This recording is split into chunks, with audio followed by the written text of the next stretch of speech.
ছেলে হবার সিমটমসগুলো আসলে কেমন হয়ে থাকে। তো গর্ভাবস্থায় ছেলে এবং মেয়ে হবার সিমটমসগুলো কিন্তু আসলেই আলাদা হয়ে থাকে। এক একটা সিমটমসগুলো কিন্তু এক এক রকম হয়ে থাকে।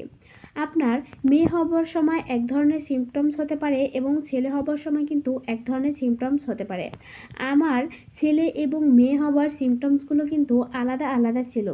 আমার এই চ্যানেলটিতে কিন্তু আমার ছেলে এবং মেয়ে হবার সকল সিমটমসগুলো কিন্তু দেওয়া আছে। প্লেলিস্ট আকারে কিন্তু সেগুলো সাজানো আছে একদম শুরু থেকে শেষ পর্যন্ত।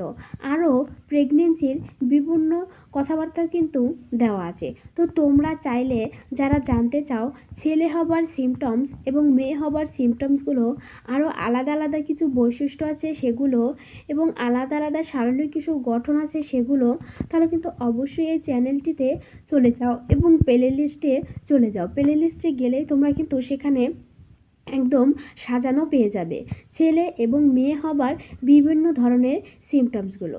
তবে একটা কথা সবাই মনে রাখবে, সবার প্রেগনেন্সি লক্ষণ কিন্তু একরকম হয় না। প্রত্যেকটা মানুষেরই কিন্তু আলাদা আলাদা প্রেগনেন্সির সিমটমস বা লক্ষণ বা বৈশিষ্ট্য দেখা দেয়। এটা কিন্তু কারোর সাথে কারোটা মিলবে না, খুব কমই কারোর সাথে কারোটা মিলে যাবে। সবার যে মিলবে এমনটা কিন্তু না। আবার সবার বৈশিষ্ট্য মিলে গেলে যে একই রকম জেন্ডারের বেবি হবে এমনটাও কিন্তু না। তবে হ্যাঁ, দু একটা কিন্তু হতেও পারে। তবে একটা জিনিস বিশ্বাস করবে, আমাদের দাদি নানিরা কিন্তু এরকম সিমটমস বা লক্ষণ দেখেই কিন্তু বলে দিতে পারত যে গর্ভের সন্তানটি কি ছেলে নাকি মেয়ে।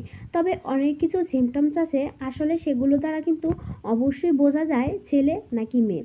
শারীরিক এরকম অনেকই পরিবর্তন রয়েছে যেগুলোতে কিন্তু আমিও বুঝতে পারছিলাম এবং মুরব্বীদের মুখে শুনতে পারছিলাম আসলে কিন্তু এগুলো কিন্তু সত্য হয়ে থাকে। তো তোমরা যারা যারা বিশ্বাস করে থাকো এই বিষয়গুলো, তারা কিন্তু দেখতে পারো।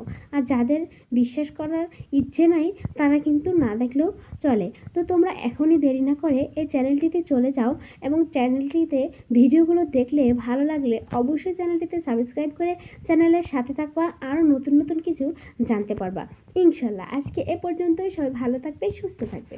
আল্লাহ হাফেজ, টাটা, বাই বাই।